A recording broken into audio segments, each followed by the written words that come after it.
Hello friends, Radhe Radhe. कैसे हो आप सभी। मैं दीपा आप सभी का आपके अपने चैनल दीपा मैथ्स पर आपका बहुत बहुत वेलकम करती हूँ। जैसे कि गाइस आप सभी को पता है, दीपा मैथ्स चैनल पर जो है हम मैथ्स की कंप्लीट बुक कर रहे हैं और उसी के साथ साथ जो है हम ग्रुप डी एग्जाम्स की जो है प्रिपरेशन कर रहे हैं।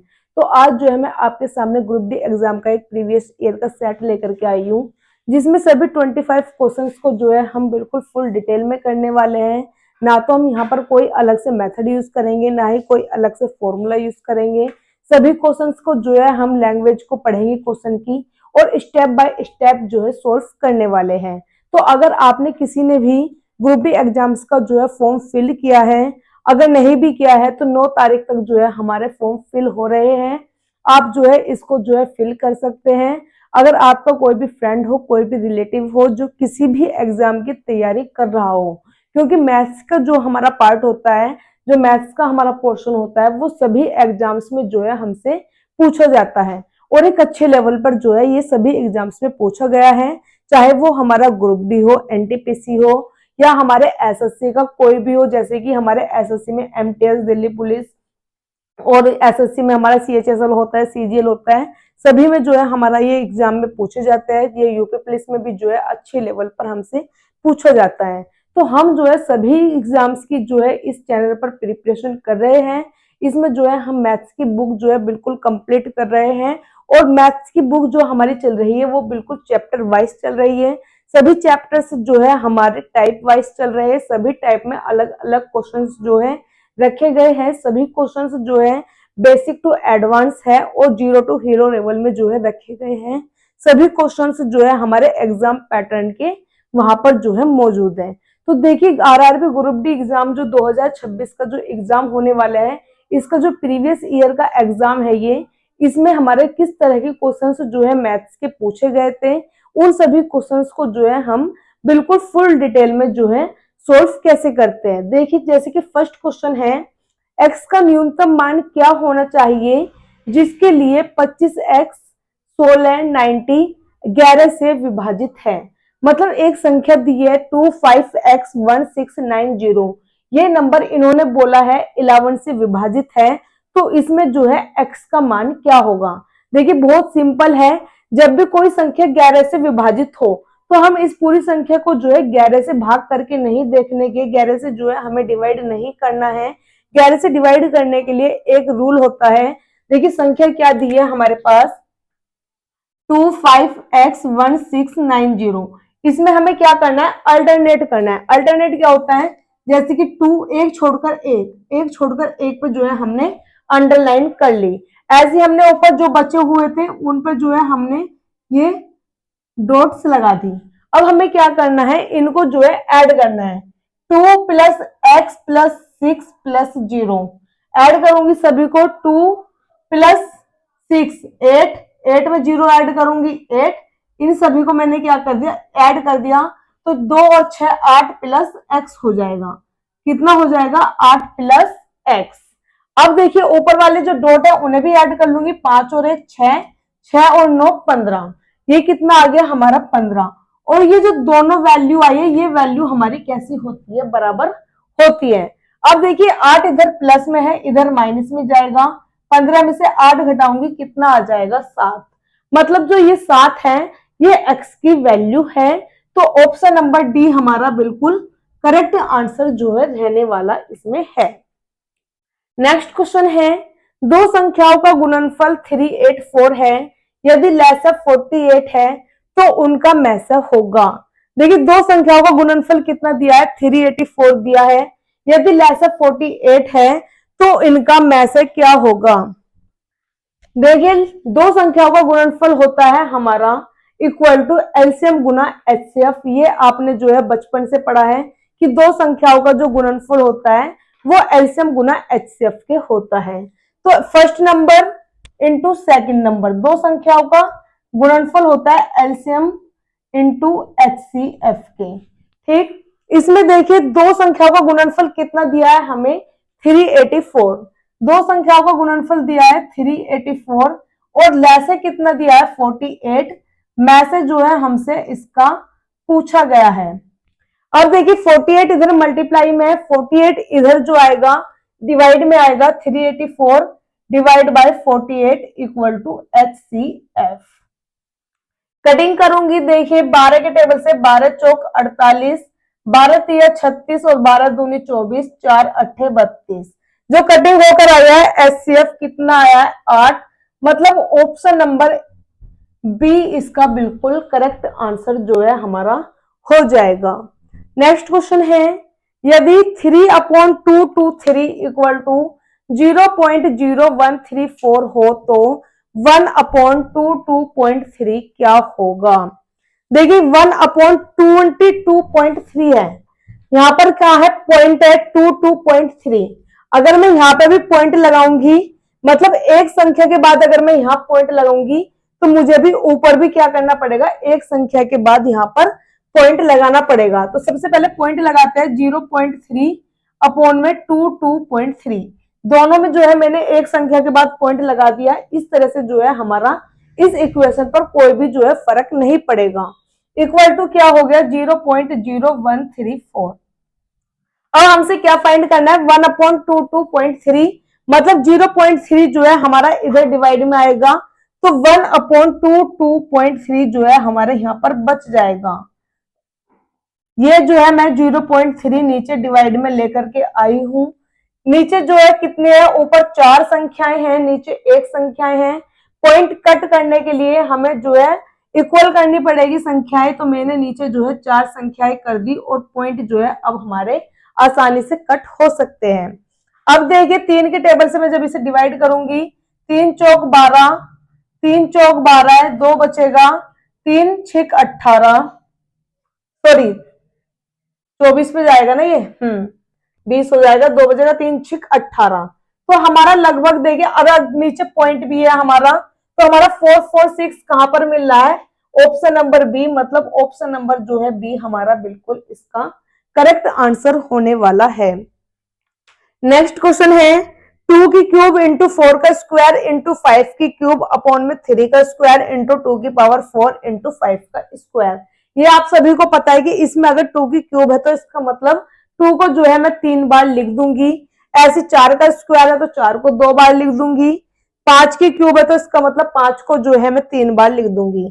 तो देखिए 2 into 2 into 2, 4 into 4, 5 into 5 into 5, ऐसे जो है नीचे खोल के लिख दूंगी 3 इंटू 3, 2 को 4 टाइम्स लिखूंगी और 5 को जो है 2 टाइम्स लिख दूंगी।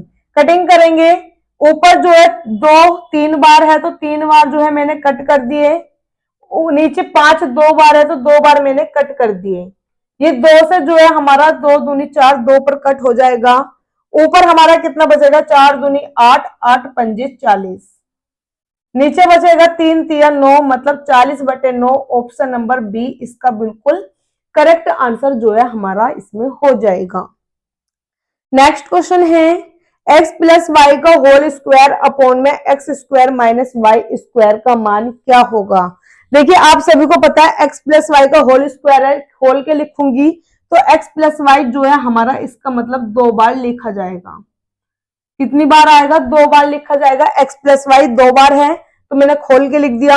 आप सभी को पता है x square minus y square जो होता है वो x plus y into x minus y के बराबर होता है। तो नीचे जो है मैंने x plus y into x minus y जो है लिख दिया। देखिए एक बार x प्लस वाई ये रहा, एक बार x प्लस वाई ये रहा, तो ये हमारे क्या हो जाएंगे, कट हो जाएंगे। ऊपर x प्लस वाई, नीचे x माइनस वाई, मतलब ऑप्शन नंबर बी इसका जो है हमारा बिल्कुल करेक्ट जो है आंसर हो जाएगा। नेक्स्ट क्वेश्चन है 1331 का जो है क्यूब रूट क्या होगा। देखिए 1331 मतलब 1331 किसका घनमूल है। आप सभी को पता है 11 की जो क्यूब होती है वो 1331 होती है, तो इसका जो है 1331 का घनमूल 11 जो है बिल्कुल करेक्ट आंसर जो है हो जाएगा। नेक्स्ट क्वेश्चन है, देखिए 9 सही 4/13 गुना 4 सही 5/7 गुना 2 सही 4/11 गुना 4 सही 5/11, ये जो है हमारे मिक्स फ्रैक्शन है। कैसा है, ये हमारा मिक्स फ्रैक्शन है। इसको पहले जो है हम सिंपल फ्रैक्शन में चेंज करेंगे। देखिए सिंपल फ्रैक्शन में कैसे चेंज किया जाता है, जैसे कि हमारा ये लिखा है 2 3/4। तो इसको जब मैं सिंपल फ्रैक्शन में चेंज करूंगी, ये कैसा है, हमारा मिक्स फ्रैक्शन है, ये मिक्स फ्रैक्शन है, हमारा मिक्स भिन्न है। तो इसको देखो, जब मैं ठीक लिखूंगी तो आगे वाली संख्या में जो है नीचे वाली संख्या के मल्टीप्लाई कर देनी है, और ऊपर वाला जो भी आएगा उसमें जो है हमें ऐड कर देना है। तो 4 दूनी 8, 8 में 3 जोड़ूंगी 11, और नीचे कितना लिखा है 4। तो ये जो है हमारा सिंपल फ्रैक्शन में जो है चेंज हो चुका है। तो सबसे पहले हमें इस क्वेश्चन को जो है सिंपल फ्रैक्शन में ही चेंज करना है। देखिए 13 की गुना 9 में करूंगी, कितना आ जाएगा 117। 117 में जो है 4 ऐड करूंगी, कितना हो जाएगा हमारे पास 121। तो 121 बटे 13, 4 सत्ते 28, 28 और 5 कितना हो गया 33 बटे 7। 11 दूनी 22, 22 में 4 जोड़ूंगी 26 बटे 11, 11 चौक 44 और 5 49 बटे 11। ठीक है, अब जो है हमें कटिंग करनी है, इसमें कटिंग करेंगे। 13 के टेबल से कटिंग होगी, 13 दूनी 26, 7 एकम 7 और 7 सत्ते 49, 11 एकम 11, 121 11 पे कटिंग हो जाएगी, 11 एकम 11 और 121 जो है वो 11 जो है कट हो जाएगा। ऊपर ओवरऑल हमारे पास कितना बच रहा है 33 इंटू 2 इंटू 7, 33 2 इंटू 7, ये जो है हमारे पास ओवरऑल जो है इसमें बच रहा है। इनकी जो है हम मल्टीप्लाई कर देंगे, तो हमारे पास जो है इसमें मल्टीप्लाई करने पर आएगा 462। ऑप्शन नंबर सी बिल्कुल इसका करेक्ट आंसर जो है हो जाएगा। नेक्स्ट क्वेश्चन फिर से क्यूब रूट का आया है, घनमूल करना है हमें। देखिए इसमें जो है घनमूल करना है, पहले हमें जो है पॉइंट नहीं था, इस बार जो है हमारा पॉइंटों में है। तो कैसे करेंगे, देखिए पॉइंट अगर मुझे हटाना है इसमें से, तो 3 संख्याओं के बाद पॉइंट है, नीचे कितनी आ जाएगी 3 जीरो आ जाएगी। हमें ऊपर वाली संख्या का भी घनमूल करना है और नीचे वाली संख्या का भी जो है घनमूल कर देना है। तो ऊपर 5 की जो है हमारी क्यूब होती है 125, तो ऊपर जो है 5 का बाहर निकलेगा, और 10 की क्यूब होती है 1000, तो 10 का जो है नीचे बाहर निकलेगा। 5 बटे 10 मतलब नीचे 1 जीरो है, तो एक संख्या के बाद हमारा पॉइंट जाएगा, मतलब एक संख्या के बाद पॉइंट होगा 0.5। ऑप्शन नंबर सी इसका बिल्कुल करेक्ट आंसर जो है हमारा होने वाला है। नेक्स्ट क्वेश्चन है 9.6 इंटू 7.2 इंटू 9.6 कॉमा 7.2 कॉमा 28.8। इसका जो है हमसे क्या पूछा है, चतुर्थ अनुपाती पूछा है। चतुर्थ अनुपाती जो होता है, ये आपने रेशो और प्रोपोर्शन मतलब कि अनुपात समानुपात में बहुत अच्छे से पढ़ा होगा। मध्य अनुपाती, तृतीय अनुपाती और चतुर्थ अनुपाती। तो चतुर्थ अनुपाती जो होता है वो होता है हमारा BC अपॉन A। क्या होता है BC अपॉन में A। देखिए ये है A, ये है B और ये है C। BC की मल्टीप्लाई करेंगे मतलब कि 7.2 इंटू 28.8, और A कितना है 9.6। सबसे पहले हम पॉइंट हटाएंगे, यहाँ भी एक संख्या के बाद पॉइंट है और यहाँ भी एक संख्या के बाद पॉइंट है, तो पॉइंट जो है इजी वे में हमारे कट जाएंगे। यहाँ पे एक संख्या के बाद पॉइंट है, तो नीचे मैंने जो है एक जीरो जो है यहाँ पर लगा दी। 12 अट्ठे 96, 12 छिक्का 72। कटिंग अभी भी हो जाएगी क्या, देखते हैं। ये 2 के टेबल से 3 पे कटिंग हुई और ये 2 के टेबल से 4 पे कटिंग हुई। 4 सत्ते 28 और 4 दूनी 8, 72 तिया 216, और नीचे कितना बच रहा है 10, मतलब एक जीरो नीचे है, तो एक संख्या के बाद हमारा पॉइंट जाएगा। 21.6 जो है हमारा ऑप्शन नंबर बी बिल्कुल करेक्ट आंसर हो जाएगा। नेक्स्ट क्वेश्चन देखिए, नेक्स्ट क्वेश्चन हमारा परसेंटेज का। x का 15% y के 20% के बराबर है, तो x रेशो y क्या होगा। देखिए x का मतलब होता है गुना, इंग्लिश में बोले तो का बोलता है ऑफ, इसका मतलब होता है गुना। तो x का मतलब गुना 15। प्रतिशत हटाऊंगी, नीचे जो जाता है 100 जाता है, तो नीचे आया 100। y का 20% मतलब नीचे आएगा 0 के बराबर है, मतलब ये दोनों क्या है बराबर है। देखिए नीचे 100 से 100 हमारा कट आउट हो जाएगा, x, ये y इधर गुना में है, नीचे डिवाइड में जाएगा तो ये होगा x अपॉन वाई। ये 20, 15 इधर गुना में है, ये नीचे डिवाइड में जाएगा, ये कटिंग हुई 4 पे, ये कटिंग हुई 3 पर। 5 के टेबल से जो है दोनों कट हो चुके हैं।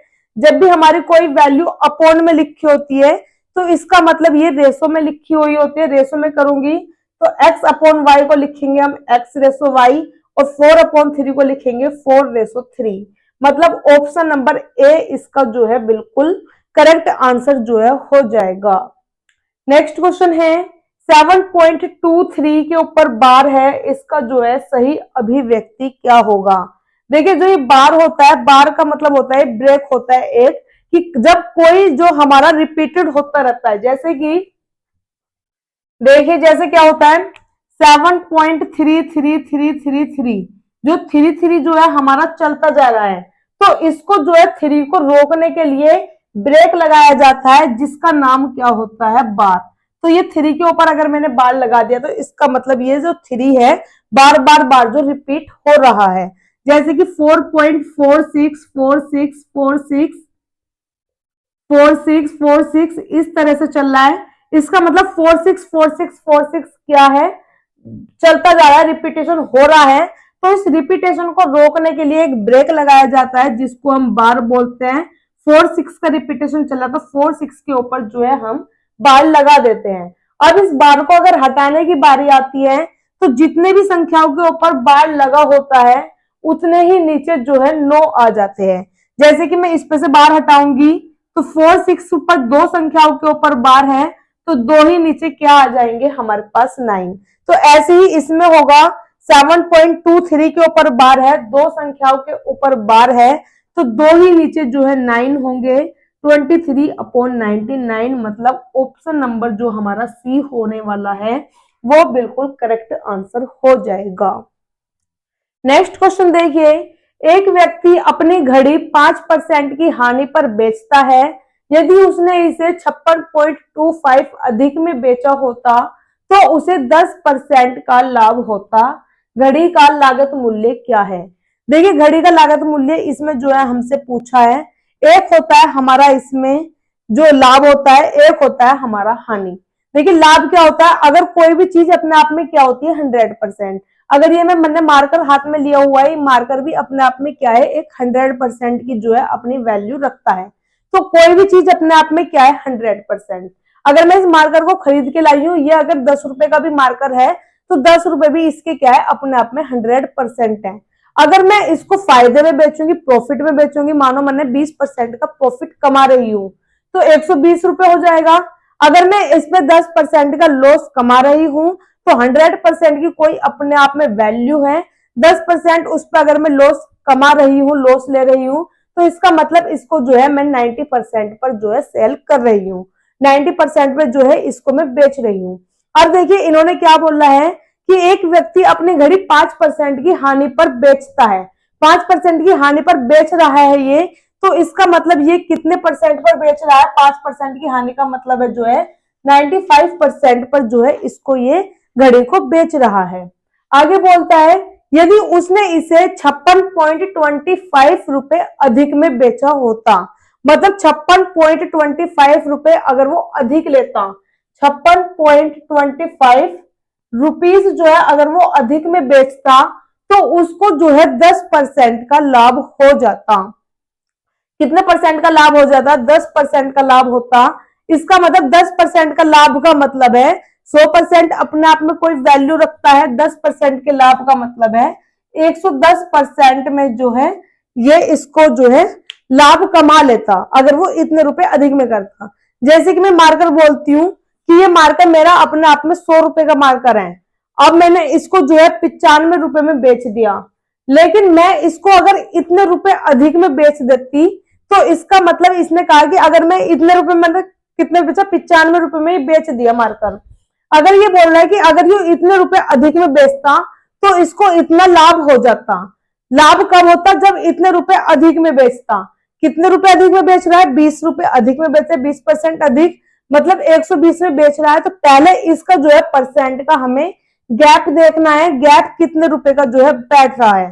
परसेंटेज में जो गैप होगा वही गैप, क्योंकि 95% पे अगर बेचा जा रहा है और 110% तक वो जो है हमें पहुंचाना है, तो ये कहां जा रहा है, 15% का गैप जो है हमारा जा रहा है।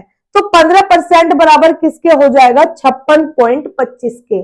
पर अगर पैसों में देखा जाए तो 56.25 का गैप है, और रुपीस में देखा जाए तो वो सॉरी परसेंटेज में देखा जाए तो 15% का जो है गैप है। घड़ी का लागत मूल्य, घड़ी का जो लागत मूल्य वो अपने आप में क्या है, 100%।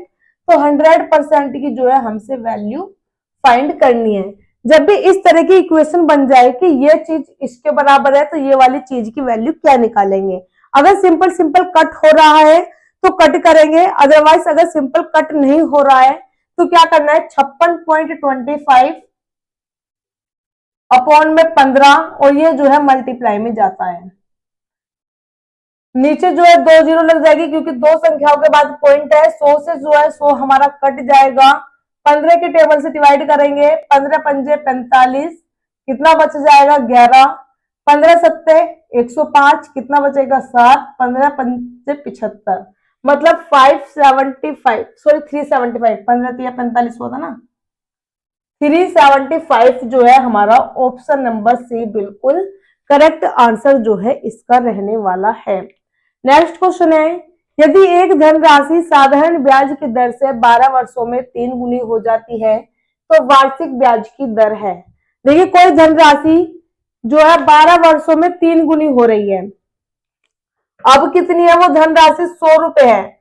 मानो अब कितनी है, 100 रुपए है वो धनराशि, और 12 वर्षों के बाद, 12 वर्षों के बाद अब कितनी हो जाएगी, ये 3 गुनी हो जाएगी। मतलब 100 की कितनी बन जाएगी, 300 रुपए।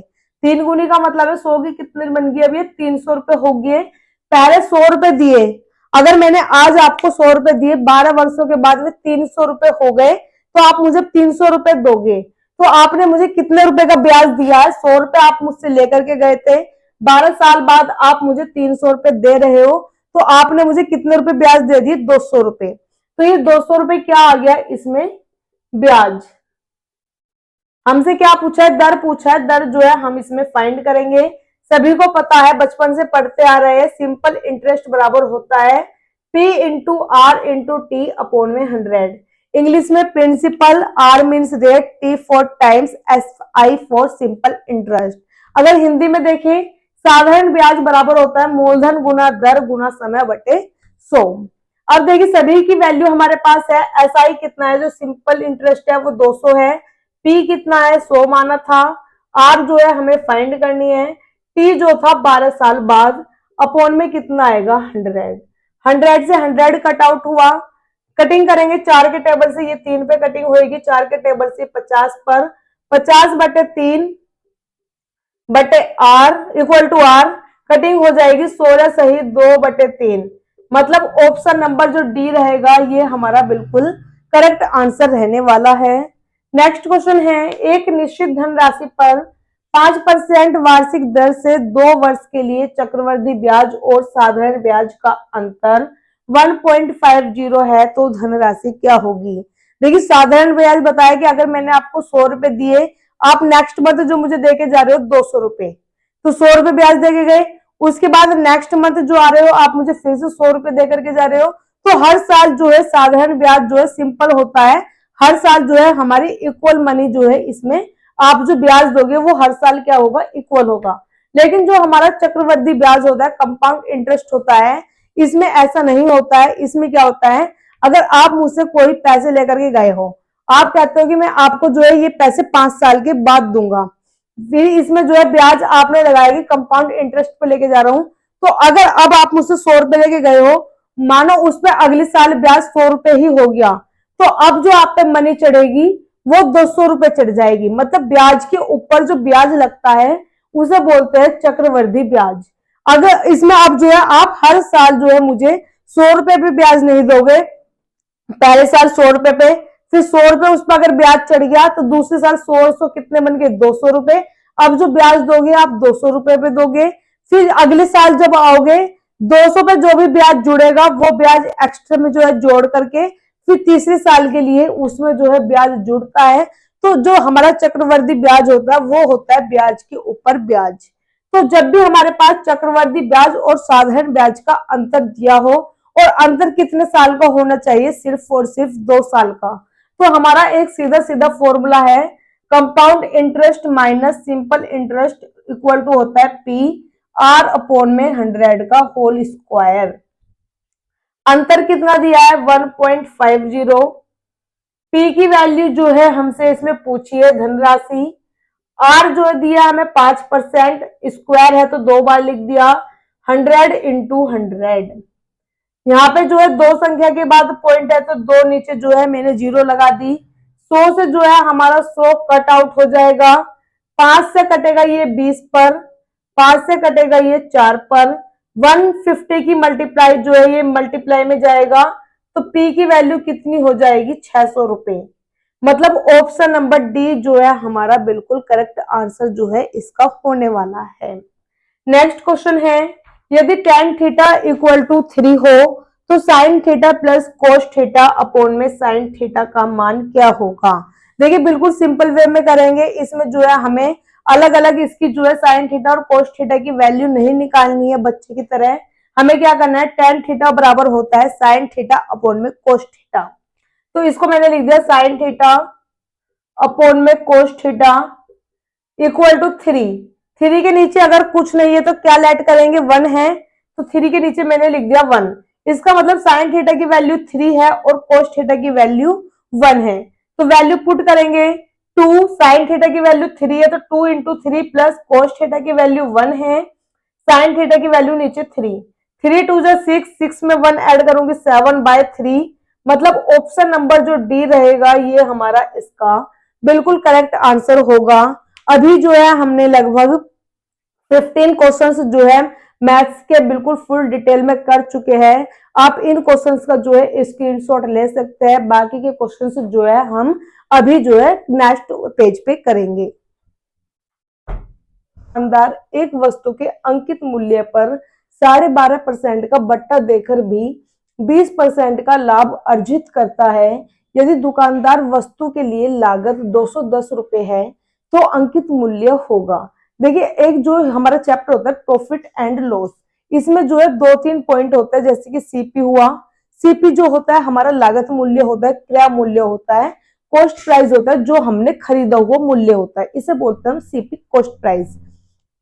एक होता है हमारा एमपी, एमपी होता है हमारा मार्केट प्राइस, मतलब अंकित मूल्य, जो हमने उस प्राइस पर जो है अपना टैग लगा दिया उस वस्तु पर, जो उस पर हमने टैग लगाया मार्केट प्राइस का जो टैग लगा होता है, तो वो होता है हमारा मार्केट प्राइस।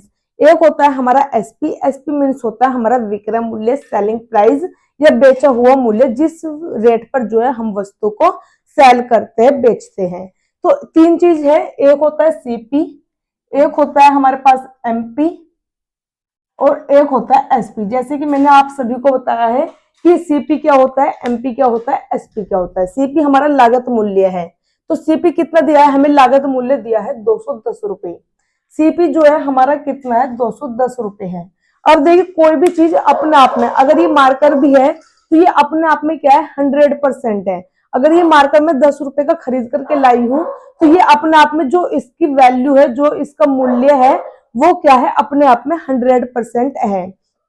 अगर मैं इस मार्कर को बेचूंगी, अगर मैं इसे लाभ पे बेचूंगी तो 100 प्लस हो जाएगा, अगर मैं इसको लॉस पे बेचूंगी तो 100 माइनस हो जाएगा। तो ये क्या है हमारा, इन्होंने कहा है कि अंकित मूल्य पर 12.5% का बट्टा देकर भी 20% का लाभ अर्जित करता है। इसका मतलब ये हुआ कि इन्होंने जो है 210 रुपए की कोई वस्तु खरीदी है, अब इस वस्तु पे इन्होंने अपना जो है एक अलग से टैग लगा दिया प्राइस का, जिसका हो जाएगा वो मार्केट प्राइस। अब जब ये वस्तु को इसको सेल करेंगे तो किस पे करेंगे, मार्केट प्राइस पे जो है ये वस्तु अब सेल होगी। वस्तु जब मार्केट प्राइस पे सेल कर दी इन्होंने, तो इस पे जो है अभी डिस्काउंट भी देंगे, तो वो डिस्काउंट किस पे देंगे, मार्केट प्राइस पर। लेकिन जब ये अपना एंड में बेचने के बाद अपना ये देखेंगे कि हमें प्रॉफिट हुआ है या लॉस हुआ है, वो कहां पर देखेंगे, अपनी लागत पर। वो कहां देखेंगे, अपनी ये लागत पर देखेंगे। तो अब जो हमारी वस्तु का इसका जो है पता चला है कि 20% का जो है इन्होंने लाभ कमाया है, तो 20% का लाभ कहां से पता चलेगा, जितनी भी इन्होंने अपनी लागत लगाई थी इस वस्तु से जो है यहां से इसका पता चलेगा कि इन्होंने कितने रुपए का जो है लाभ कमाया है। लाभ कितने का कमाया है? 20% का जो है लाभ कमाया है। तो 210 का जो है मैं 20% मतलब कि 20% का लाभ है। अब 210 क्या है? अपने आप में 100%। 210 क्या है? अपने आप में 100% है। 20% का लाभ का मतलब है 120 पे जो है ये वस्तु सेल कर दी है, बेच दी है। ये हो गया हमारा 21 गुना 12। 21 की गुना जो है हम 12 में करेंगे। देखिए 12 एकम 12, कैरी जाएगा एक, 12 दूनी 24 और एक 25, मतलब 252 रुपए में जो है ये वस्तु इन्होंने सेल करी है। 252 में जो है इन्होंने ये वस्तु को जो है सेल करी है। अब इन्होंने जो बोला है कि इस पे जो है इन्होंने बट्टा दिया है। बट्टा कितने पे दिया है? 12.5% का जो है इन्होंने बट्टा दिया है। तो 252 बट्टा कितने का दिया है? 12.5%। बट्टा मतलब होता है डिस्काउंट, जो इन्होंने डिस्काउंट पे बेचा है। तो 12.5 डिस्काउंट का मतलब है अगर 100 रुपए पूरे हैं तो 12.5 अगर घटाऊंगी तो कितना बचेगा? 87.5। 87.5 परसेंटेज निकालने के लिए मल्टीप्लाई कर दी 100 से। नीचे एक जीरो से हमने एक जीरो कट कर दी है। 25 के टेबल से डिवाइड करेंगे। 25 तिया 75, 25 पंजे 125। 25 के टेबल से ये कटिंग हुई 40 पर। 5 के टेबल से ये कटिंग हुई 8 पर। 5 के टेबल से ये कटिंग हुई 7 पर। 7 तिया 21, 7 छिक 42, कितना है? 36 गुना 8। मल्टीप्लाई करेंगे। 8 छिक 48, 8 कैरी गया 4, 8 तिया 24 और 4 28, मतलब 288 जो है इन्होंने इस पे क्या डाला है? Market price. इसका मतलब ये है कि देखिए सीपी कितनी थी? लागत मूल्य 210 रुपए था। 210 रुपए की वस्तु खरीद करके लाए। इस पे मार्केट प्राइस इन्होंने डाल दिया 288 रुपए। मार्केट प्राइस इन्होंने डाल दिया 288 रुपए। अब इन्होंने ये तो दिखाया कि हम डिस्काउंट दे रहे हैं। डिस्काउंट किस पे देंगे? मार्केट प्राइस पर। लेकिन मार्केट प्राइस पर भी डिस्काउंट देने के बाद भी इन्हें जो है 20% का प्रॉफिट हुआ है, क्योंकि प्रॉफिट हमेशा जो होता है वो लागत मूल्य पर ही होता है। हम जो प्रॉफिट देखेंगे वो अपने उस मूल्य पे देखेंगे जिस मूल्य पे हमने वो वस्तु को जो है खरीदी थी। तो इसका जो है 288 जो है हमारा आंसर बिल्कुल करेक्ट जो है हो जाएगा। नेक्स्ट क्वेश्चन देखिए। ए एक कार्य को 18 दिन में तथा बी उसी कार्य को 15 दिन में कर सकता है। बी ने 10 दिन तक कार्य करके छोड़ दिया। शेष कार्य को ए कितने दिन में करेगा? देखिए ए जो है एक कार्य को कितने दिन में कर सकता है? 18 दिन में। बी इसी कार्य को 15 दिन में जो है कर सकता है। दोनों की जो है हमने अलग अलग दिन दिए हैं। दोनों का हम क्या लेंगे? एलसीएम लेंगे। एलसीएम देखिए, सबसे पहले एलसीएम हमें बच्चों की तरह नहीं निकालना है। इसमें देखना है बड़ा नंबर कौन सा है? 18। 18 का कोई ऐसा मल्टीपल हमें देखना है जो हमारा 15 से भी जो है पूरी पूरी तरह डिवाइड है। तो 18 पंजे 90 और 15 छिक्का 90। तो इसका मतलब 90 एक ऐसा नंबर है जो हमारा दोनों नंबरों से पूरी पूरी तरह डिवाइड है। तो यहाँ कितना आ गया? एलसीएम 90। जो एलसीएम होता है वही हमारा जो है टोटल वर्क होता है। तो ये एलसीएम कितना हुआ? Total work. अब दोनों की जो है अलग अलग कैपेसिटी निकालेंगे। 18 के टेबल से 5 पे कटेगा, 15 के टेबल से जो है 6 पे कटेगा। इसका मतलब ये हुआ कि ए एक दिन में 5 काम कर सकता है, बी एक दिन में 6 काम कर सकता है। अब देखिए क्वेश्चन क्या बोला है। बी ने 10 दिन तक कार्य किया और कार्य करके छोड़ दिया। बी ने कितने दिन तक कार्य किया है? 10 दिन तक। अभी ए ने स्टार्ट नहीं किया है, बी ने स्टार्ट किया है। बी ने कितने दिन तक किया है? 10 दिन तक। बी एक दिन में 6 काम कर रहा है। जब बी एक दिन में 6 काम कर रहा है और 10 दिन तक काम किया तो काम कितना हो चुका है? 60 काम। 60 काम जो है हमारा बी ने कर दिया है। अब काम कितना बचेगा? 90 काम था। टोटल वर्क कितना था? 90। 90 में से अब 60 काम हो चुका है, शेष काम कितना बचेगा? 30 काम। अब जो है बी ने कार्य छोड़ दिया, शेष कार्य जो है ए आएगा। ए कितने दिन में जो है इस कार्य को समाप्त कर देगा? तो देखिए ए कितने दिन में करेगा? ए की कैपेसिटी कितनी है? 5। ए की कैपेसिटी है 5, तो ए एक दिन में 5 काम कर रहा है। काम कितना है? 30। 30 काम एक दिन में 5 काम कर रहा है, तो ए जो है कितने दिन में काम समाप्त कर देगा? 6 दिन में। ए जो है 6 दिन में काम समाप्त कर देगा। ऑप्शन जो है इसके यहाँ पे गलत लिखे हुए हैं, ये नीचे वाले ऑप्शन लिख दी, ये वाली। 6 दिन में जो है हमारा काम जो है ए समाप्त कर देगा। ये वाले ऑप्शंस जो है यहाँ पर लिखे गए हैं। नेक्स्ट क्वेश्चन देखिए, एक कार्य को समाप्त करने के लिए ए बी द्वारा लिए गए समय से 10 दिन कम लेता है। यदि ए व बी दोनों मिलकर 12 दिनों में कर सकते हैं, तो बी अकेला कार्य कितने दिन में करेगा? इन्होंने बोला ए जो है काम एक कार्य को करने के लिए बी से जो है 10 दिन कम लेता है। देखिए ए कितना ले रहा है? बी से 10 दिन कम। अगर ए एक्स में करेगा तो बी कितने में करेगा? एक्स प्लस 10 दिन में, क्योंकि एक्स जो है वो बी जो है 10 दिन ज्यादा ले लेगा। दोनों का हमें क्या निकाल देना है? एलसीएम। एलसीएम जब दोनों अलग अलग संख्या है तो हमारा एलसीएम जो है इसी तरह का आएगा। एलसीएम जो होता है यही हमारा क्या होएगा? Total work. दोनों की कैपेसिटी x से x कट जाएगा, x प्लस 10, x प्लस 10 से x प्लस 10 कटेगा, इधर बचेगा x। दोनों जो है मिलकर के कितने दिन में काम कर सकते हैं?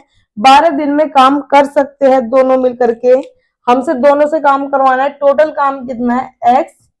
x प्लस 10 अपॉन में दोनों काम कितना है? x प्लस 10 और इक्वल टू किसके रख देंगे? 12, क्योंकि 12 दिन में जो है ये काम कर सकते हैं। करेंगे cutting, x square plus 10x हो जाएगा। ये x और x जुड़ करके कितना हो जाएगा? 2x। और ये इधर जो है मल्टीप्लाई में हमारा चला जाएगा, 12 दूनी 24x प्लस 12 की गुना 10 में करेंगे 120। ये 10x इधर जाएगा तो 14x बचेगा, 24 में से 10 जाएंगे 14x। X square equal to 14x plus 120। सारे एक ही तरफ लेकर आती हूं तो x square minus 14x minus 120 equal to 0। ऐसे फैक्टर देखने हैं जो गुना करने पर 120 आए और घटाने पर जो है 14 आए। ऐसे फैक्टर देख रहे हैं जो गुना करने पर 120 हो और घटाने पर कितने हो? 14। ऐसे फैक्टर कौन से होंगे हमारे? 12 का नहीं होने का,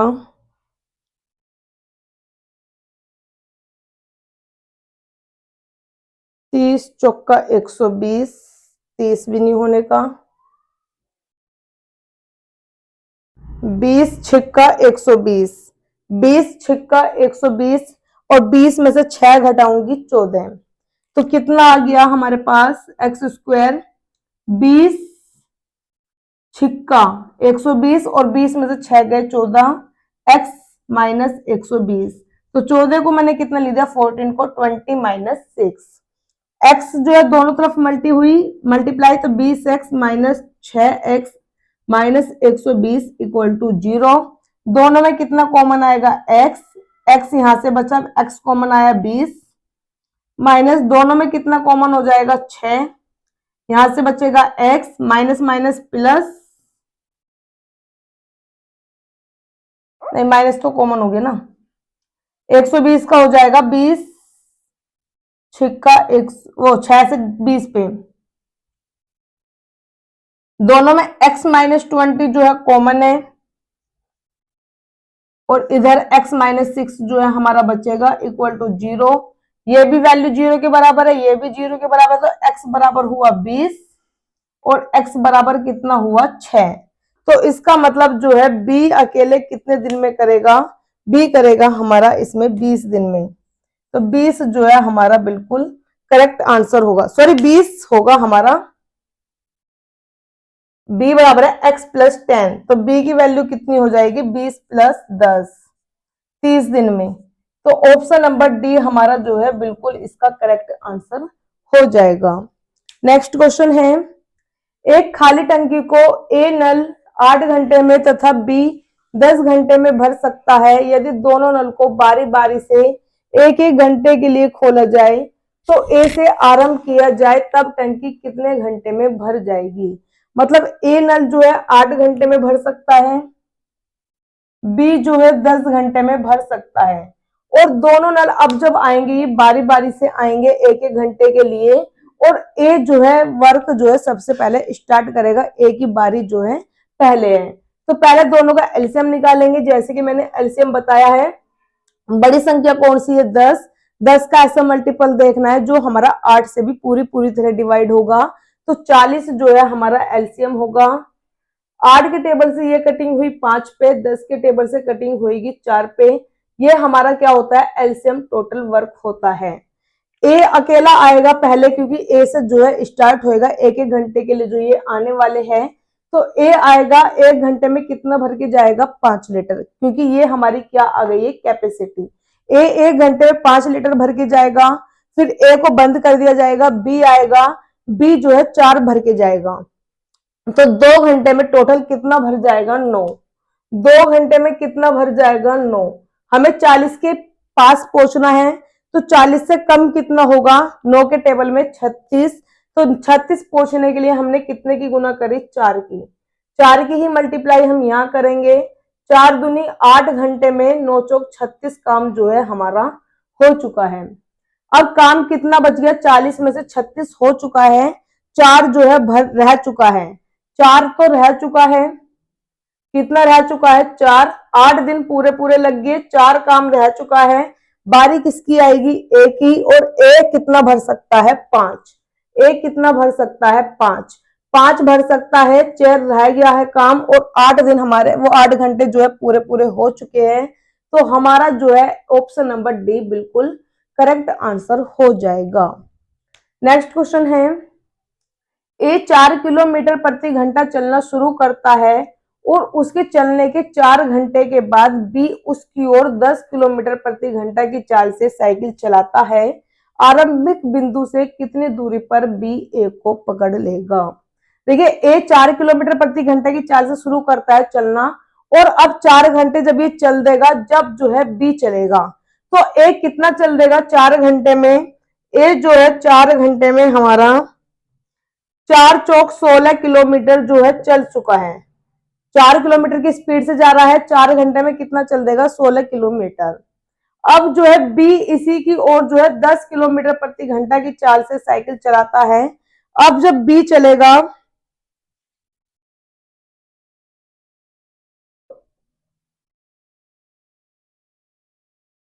अब देखो यहां से क्या हुआ, ए तो चल ही रहा था, ए चलता चलता चलता, अब जब ए पहुंच गया होगा कितना? 16 किलोमीटर। जब ए 16 किलोमीटर चल चुका है, यहाँ पे मान लो 16 किलोमीटर जब भी चल चुका है, अब जो है बी ने चलना शुरू किया है। तो ए भी चल रहा है, बी भी चल रहा है, अब दोनों चल रहे हैं। जब दोनों एक ही साइड में को चलते हैं तो इनकी चाल जो है घट जाती है। जब दोनों एक ही साइड में चलते हैं तो चाल घट जाती है। जब दोनों अपोजिट साइड में चलते हैं तो चाल जो है हमारी जुड़ जाती है। तो ये कितने की स्पीड से चल रहा है? 10 की स्पीड से।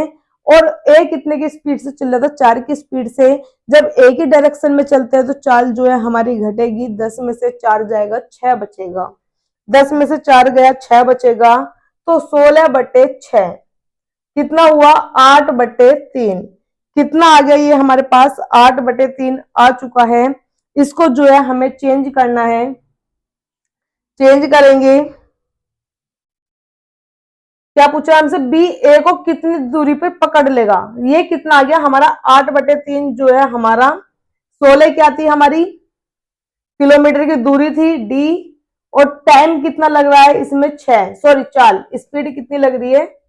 स्पीड माइनस करिए ना, तो डी अपॉन एस किसके बराबर होता है? टी के। तो टाइम कितना आ चुका है हमारे पास? 8/3। टाइम कितना हो गया हमारा? 8/3। 8/3 में जो है बी ए को पकड़ रहा है, तो 8/3 में जो है बी कितनी दूरी चल लेगा? 8/3 टाइम है, डिस्टेंस पूछा है। स्पीड कितनी है बी की? 10 गुना 8/3, ये हुआ 80/3।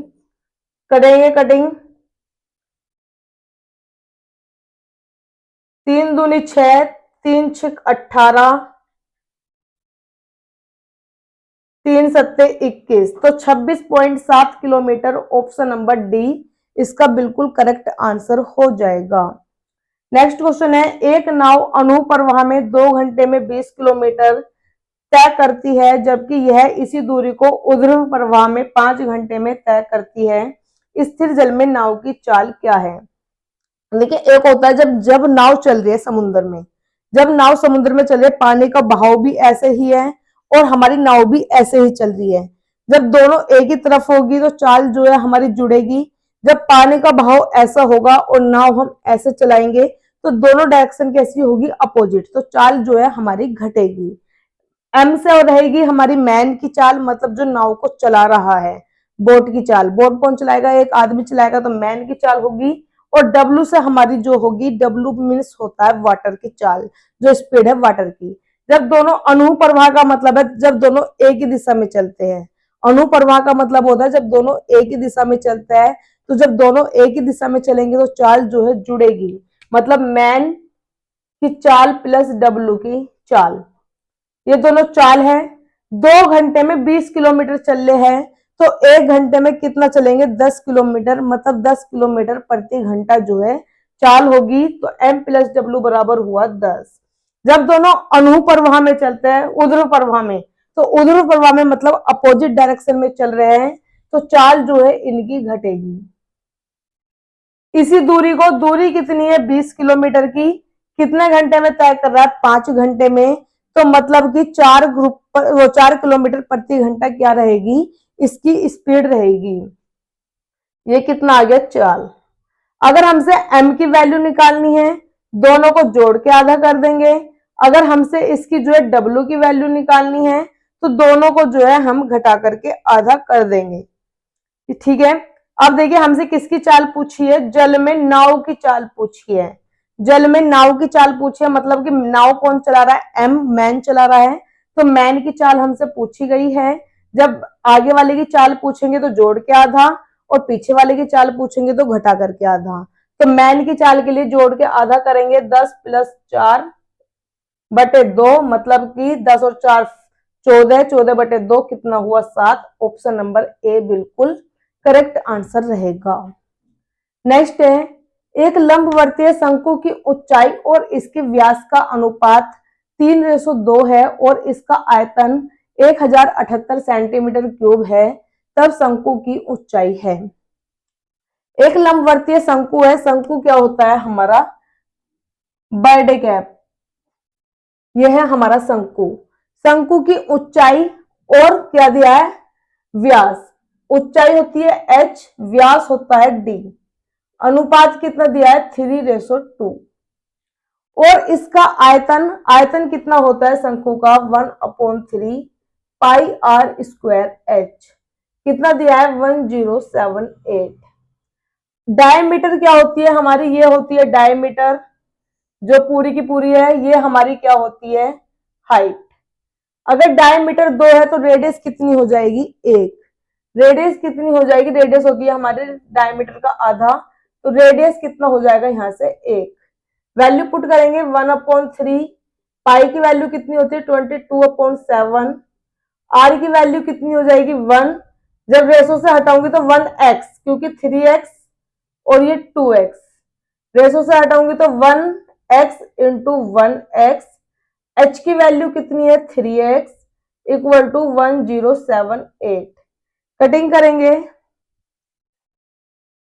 3 से, तो ये 3 कटिंग हो जाएगा। 11 दूनी 22, 11 निम्मा 99, 11 अट्ठे 88। 2 से कटिंग हुई 49। x यहाँ नीचे डिवाइड में है, x इधर मल्टीप्लाई में जाएगा।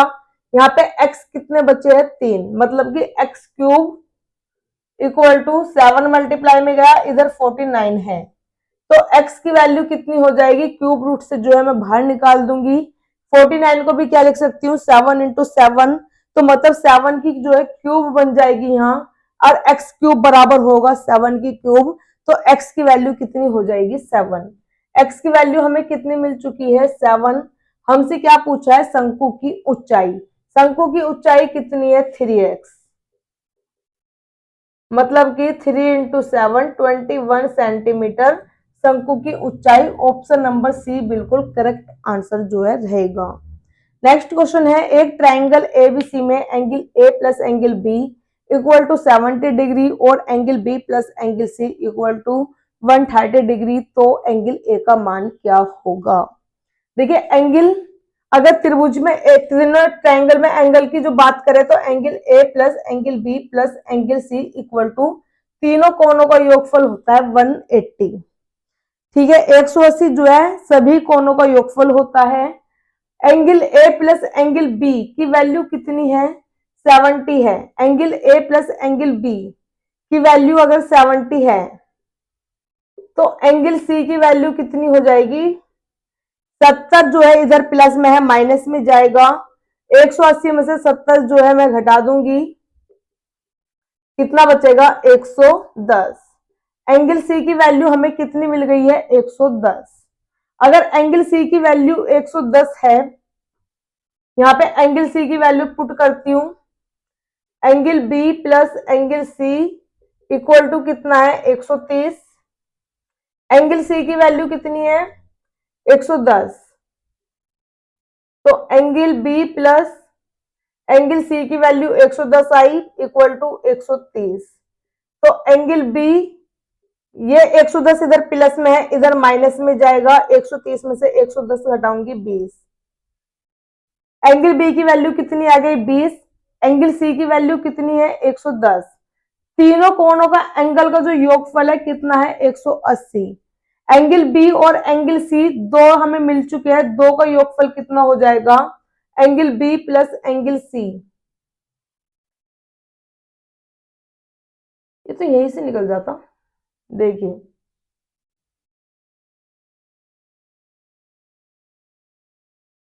Angle B plus angle C की वैल्यू कितनी दी है? 130। तो यहीं से ये वाली वैल्यू पुट कर देते हैं, यहां से ये करने की जरूरत नहीं पड़ेगी। ये कितना दिया है हमें? 130। तो angle A plus 130 equal to 180। ये 130 इधर प्लस में है, इधर माइनस में गया। 180 में से 130 घटाऊंगी 50। तो एंगल ए की वैल्यू कितनी मिल गई? 50। मतलब ऑप्शन नंबर जो सी है वो हमारा जो है बिल्कुल करेक्ट आंसर जो है इसका हो जाएगा। नेक्स्ट क्वेश्चन है, ट्राइंगल ए बी सी में 2 angle A equal to 3 angle B equal to 6 angle C है, तब एंगल बी की जो है वैल्यू क्या होगी? देखिए जब भी हमें इक्वल टू में दें तो हमें इसका जो है रेशो निकालना है। रेशो निकालने के लिए बिल्कुल इजी मेथड क्या होगा?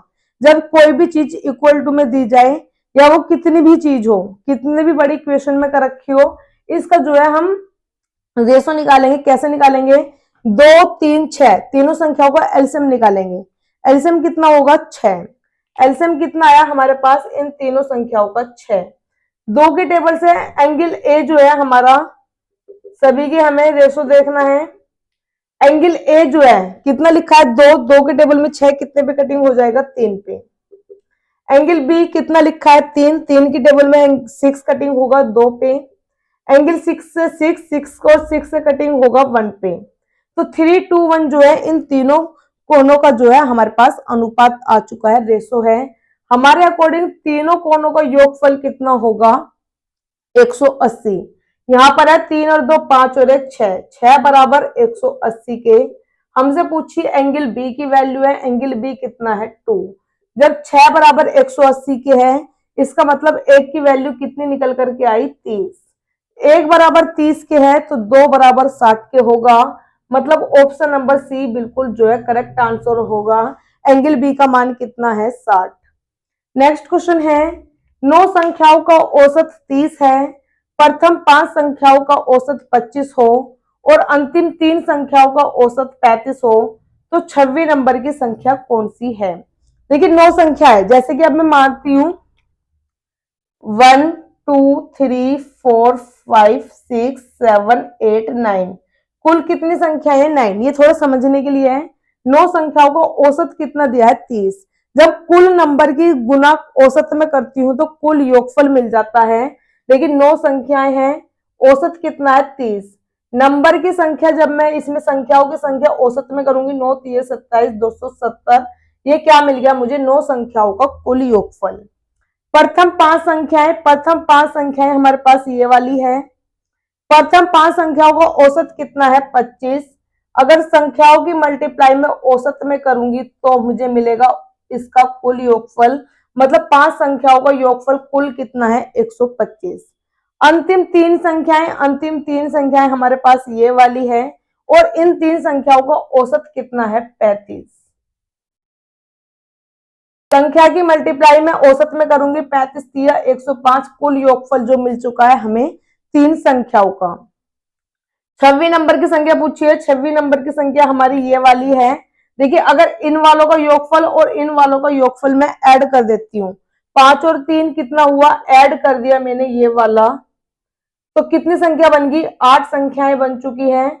और इनका योगफल कितना हुआ, 5 और 5 10, कैरी गया 1 3 और ये 2, ये 230 जो है मुझे 8 संख्याओं का कुल योगफल मिल चुका है। 8 संख्याओं का कुल योगफल मिल गया। 9 संख्याओं का कुल योगफल मेरे पास है। अगर इन 9 संख्याओं में से मैं 8 संख्याएं घटा दूंगी तो मेरे पास एक ही संख्या बचेगी। कितनी बचेगी, एक संख्या बचेगी। अगर मैं इन वाली संख्याओं को जो है घटा दूंगी, तो अगर मैंने यहाँ पे 9 में से 8 घटाया, एक बचेगा, 270 में से 230 घटाऊंगी 40 बचेगा। मतलब एक संख्या जो हमारी बची हुई है वो छठे नंबर की संख्या है और उसका जो संख्या है वो कितनी है 40। तो ऑप्शन नंबर सी हमारा जो है बिल्कुल करेक्ट आंसर जो है इसका हो जाएगा। आज हमने जो है कंप्लीट 25 क्वेश्चन जो है मैथ्स के ग्रुप डी एग्जाम में जो हमारे आए हुए थे प्रीवियस ईयर सेट के, सभी क्वेश्चंस को जो है हमने बिल्कुल फुल डिटेल में किया है। ना तो हमने कोई अलग से मेथड यूज किया है, ना ही कोई अलग से हमने फॉर्मूला यूज किया है। सभी क्वेश्चंस जो है हमने बिल्कुल इजी वे में लैंग्वेज को पढ़ते हुए जो है स्टेप बाय स्टेप सोल्व किए हैं।